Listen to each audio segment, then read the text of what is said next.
पेरियार बनने की कहानी। अगर पेरियार को समझना है तो ये जानना जरूरी है कि पेरियार कैसे पेरियार बने। बता दूं कि ईवी रामास्वामी पेरियार एक समृद्ध परिवार से थे। एक बार काशी के मंदिर में एक सामूहिक भोज रखा गया और उस भोज से पेरियार को उठा दिया गया क्योंकि वे एक ओबीसी परिवार से आते थे। ओबीसी होने के कारण उन्हें जलील होना पड़ा। धर्म की सत्ता का उन्हें ज्ञान हुआ कि धर्म की सत्ता वास्तव में क्या है। वहां उन्होंने देखा कि काशी में जो दानदाता की लिस्ट है उसमें सबसे ज्यादा ओबीसी समाज के ही लोग हैं, लेकिन उन्हें भोज में शामिल होने का अधिकार नहीं है क्योंकि वे पिछड़े शूद्र समाज के हैं, वे छोटी जाति के हैं। ठीक इसी के समांतर ऐसी ही घटना अंबेडकर और महात्मा फूले के साथ भी घटती है।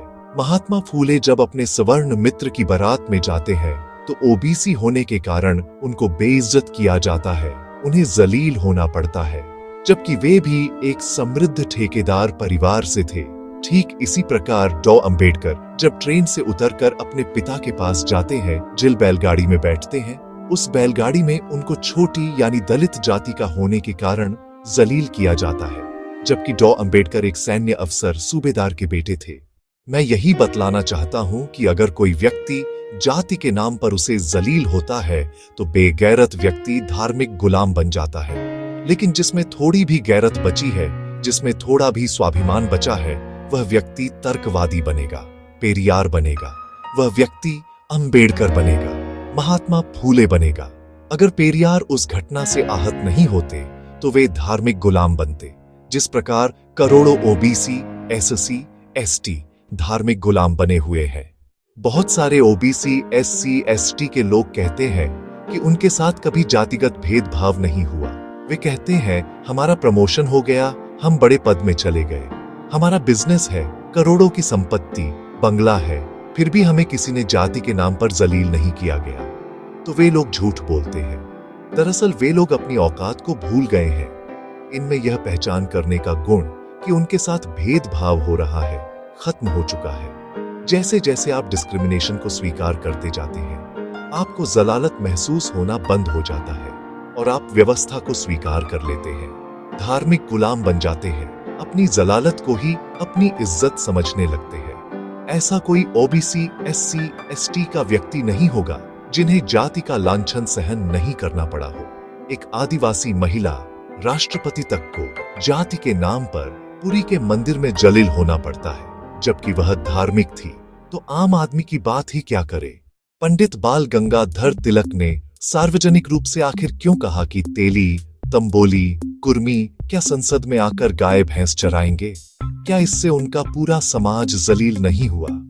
मेरा कहने का मतलब है कि कहीं ना कहीं, कभी ना कभी ये समाज छोटी जाति का होने के कारण जलील होता है, चाहे कितनी भी ऊंची पोस्ट में हो या व्यापार में हो।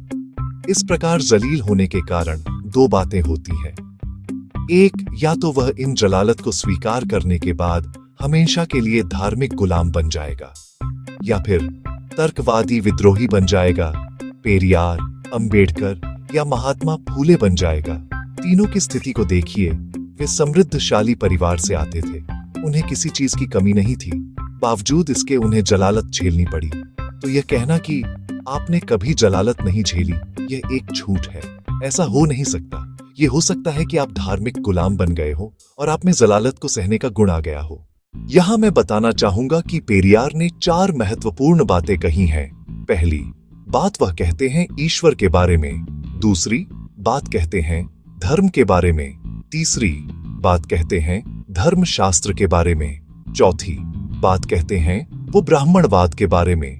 वो कहते हैं कि इन 4 चीजों का खात्मा किया जाना चाहिए। वो कहते हैं कि जब तक इनका खात्मा नहीं होगा तब तक उनका उत्थान संभव नहीं। वे कहते हैं कि ईश्वर को इसलिए रचा गया, ईश्वर का निर्माण इसलिए किया ताकि छोटी जाति से अपनी सेवा करा सके। इसीलिए ईश्वर की रचना की गई और ईश्वर को स्थापित करने के लिए धर्म की रचना की गई। धर्म को स्थापित करने के लिए शास्त्र लिखा गया है और यह कहा गया है कि यह अपौरुषेय है, इसको किसी पुरुष ने नहीं रचा, भगवान ने लिखा है। वे दावा करते हैं कि यह ग्रंथ आकाश से उतरा है। उसके बाद अंत में जो चौथा है वह ब्राह्मणवाद। इन तीनों चीजों को स्थापित करने के लिए ब्राह्मणवाद को लागू किया गया। ब्राह्मणवाद का मतलब होता है अंधविश्वास का पालन करना। ब्राह्मणवाद का मतलब है भेदभाव को स्थापित करना। ब्राह्मणवाद का मतलब होता है स्त्रियों का शोषण करना। ब्राह्मणवाद का मतलब है किसी एक जाति को सर्वश्रेष्ठ बताना, बाकी जाति को निम्न बताना।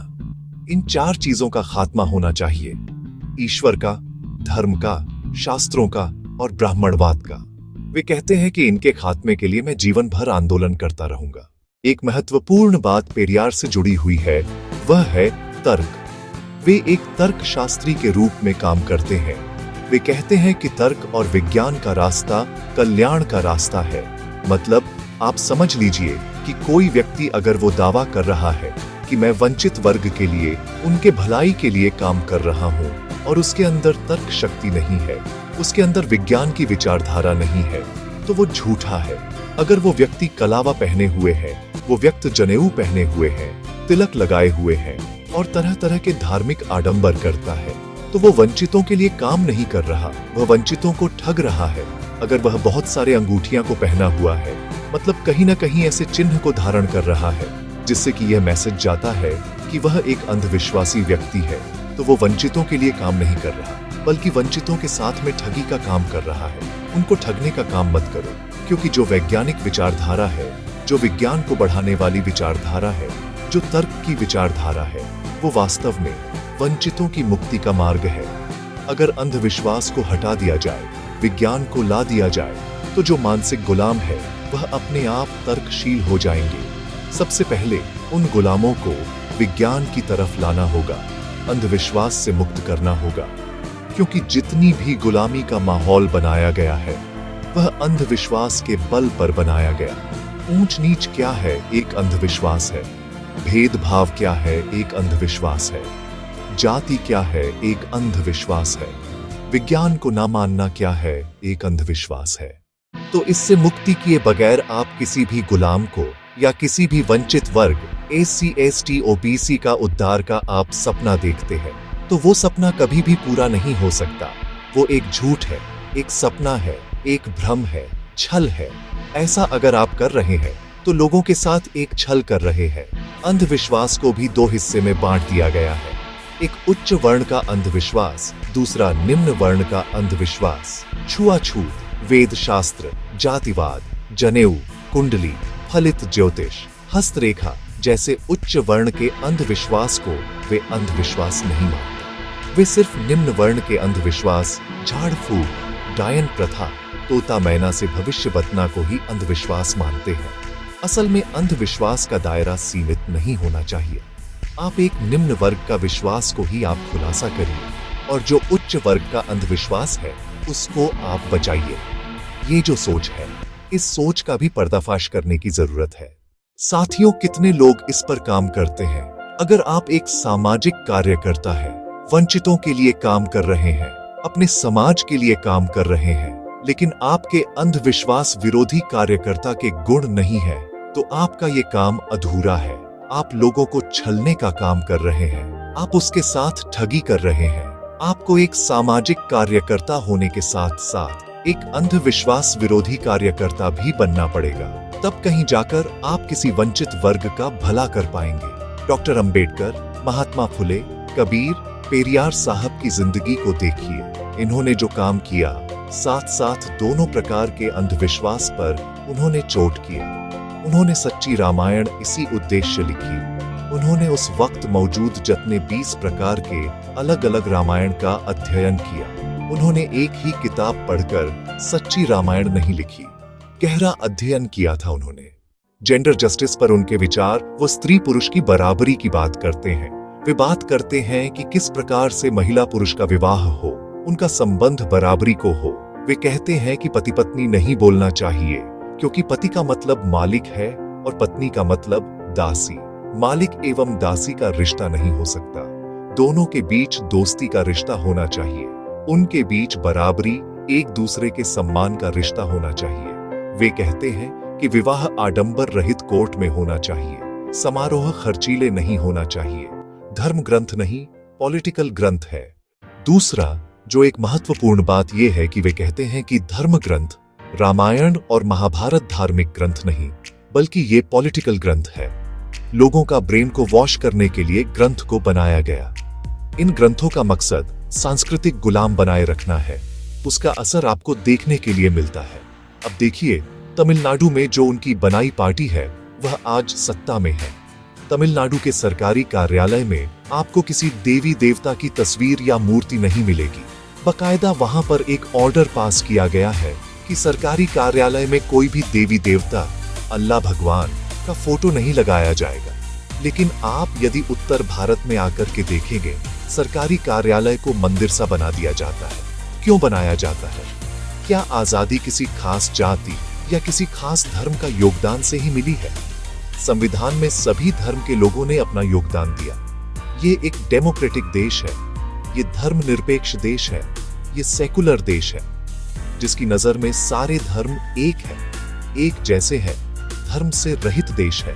संविधान कहता है कि धर्मनिरपेक्ष का मतलब होता है किसी भी धर्म से जुड़ा हुआ नहीं है, लेकिन संसद धार्मिक स्वतंत्रता भी देता है। इसका मतलब यह नहीं है कि है देश किसी धर्म का उसका पालन करने के लिए खड़ा हो जाए। एक डेमोक्रेटिक देश के सरकारी कार्यालयों में, थानों में मंदिर और मस्जिद क्यों दिखाई पड़ते हैं, ये सोचना पड़ेगा। इसी के बारे में पेरियार साहब बोलते हैं कि वोट का पॉलिटिक्स से भी ज्यादा महत्वपूर्ण है सांस्कृतिक बदलाव। सांस्कृतिक बदलाव कितना जरूरी है? आरआरएस जैसा बड़ा संगठन क्यों अपने आप को सांस्कृतिक संगठन कहता है? कितना महत्वपूर्ण है सांस्कृतिक बदलाव, इसको आप समझिए। पेरियार साहब उस समय क्या कह रहे हैं कि सांस्कृतिक बदलाव की बहुत जरूरत है। इसीलिए आरआरएस ने अपने आप को कभी भी पॉलिटिकल संगठन नहीं माना, सांस्कृतिक संगठन माना, उसके लिए ही काम किया। लेकिन आजादी के बाद का जो माहौल है उसको आप देख सकते हैं कि किस प्रकार से वोट की राजनीति पर ध्यान केंद्रित किया गया। जो वंचित वर्ग एससी, एसटी, ओबीसी के द्वारा संचालित राजनीतिक पार्टी, चाहे बीएसपी की बात कहे, चाहे एसपी की बात कहें, चाहे और दूसरी आरजेडी की बात करें, इन्होंने सिर्फ वोट की राजनीति पर ध्यान केंद्रित किया। इसका हस्र क्या हो रहा है आज उत्तर प्रदेश में आप देख सकते हैं, बिहार में आप देख सकते हैं। सांस्कृतिक परिवर्तन नहीं हुआ। सांस्कृतिक परिवर्तन नहीं होने के कारण वोट की सत्ता हाथ से निकलती जा रही है। आज तमिलनाडु में आरक्षण विधेयक पास किया और 50% से ज्यादा आरक्षण वे अपने लोगों को दे रहे हैं। ये कैसे हो पाया? इस सांस्कृतिक परिवर्तन, विचार के प्रति अडिग रहने का उनका जो संकल्प है, उसके कारण वे ऐसा कर पाए। आज वे ईडब्ल्यूएस आरक्षण को अपने यहाँ लागू नहीं कर रहे हैं क्योंकि उन्होंने सांस्कृतिक परिवर्तन किया, वैचारिक परिवर्तन की उन्होंने बात रखी है। उसकी बात करते हैं और उसको लागू करते हैं। वह एक तरफ ऐसा नहीं करते हैं जैसे कि उत्तर भारत में होता है। वह एक तरफ कहते हैं कि वह दलितों, वंचितों, अल्पसंख्यकों की पार्टी है, दूसरी तरफ वो सवर्ण की ईडब्ल्यूएस आरक्षण के समर्थन की भी बात करते हैं। वैचारिक जो लड़खड़ाने वाली बात उनके अंदर नहीं है, इस चीज को उत्तर भारत के लोगों को सीख लेनी चाहिए।